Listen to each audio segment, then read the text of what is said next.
Shalom sobat pemenang yang dikasih oleh Tuhan. Renungan pemenang kita hari ini, orang yang bergaul dengan Allah akan mampu mengasihi sesamanya seperti Allah telah mengasihinya. Dasar renungan dari 1 Yohanes 4 ayat 1 sampai dengan 21. Inti renungan kita hari ini, Allah adalah kasih dan semua orang yang bergaul dengannya pasti mampu mengasihi sesamanya, bahkan terhadap orang yang berbuat jahat kepadanya. Sobat pemenang, ada 3 pertanyaan yang perlu kita renungkan hari ini. Yang pertama, apakah kita telah mengasihi sesama seperti Tuhan telah mengasihi kita? Lalu yang kedua, apakah hubungan antara bergaul dengan Allah dengan mengasihi sesama?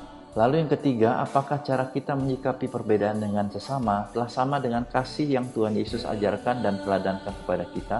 Sekarang saudara, iblis menggunakan teknologi sehingga harusnya kita bergaul dengan Allah. We don't have time.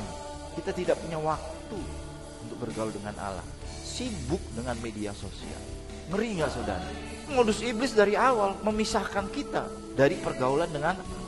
Untuk mengobarkan semangat bertumbuh, berbuah di dalam Kristus. Saudara harus mengalami kasih Kristus dulu, katakan amin. Saudara harus hidup bergaul dengan Allah setiap waktu. Saudara harus maintenance pergaulan dengan Allah dengan baik. Kenapa? Karena ketika engkau bergaul dengan Allah, engkau akan mudah bergaul dengan semua orang dengan latar belakang yang lain-lain. Kalau orang tidak pernah bergaul dengan Allah yang penuh kasih, mengasihi sesamanya sulit. Tapi kalau orang bergaul dengan Allah, kita tidak akan melihat sesama kita karena kulit, karena suku, karena bangsa.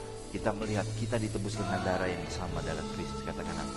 Kita melihat bahwa kita akan masuk surga yang sama, yaitu surga yang mulia, yang kudus. Tidak ada di sana suku Batak, suku Jawa, suku Papua. Tabiat dosa adalah mengkotak-kotakan orang. Itu orang yang masih belum bertobat, belum terima Yesus sebagai Tuhan. Kenapa? Karena Yesus menebus semua suku bangsa, katakan amin.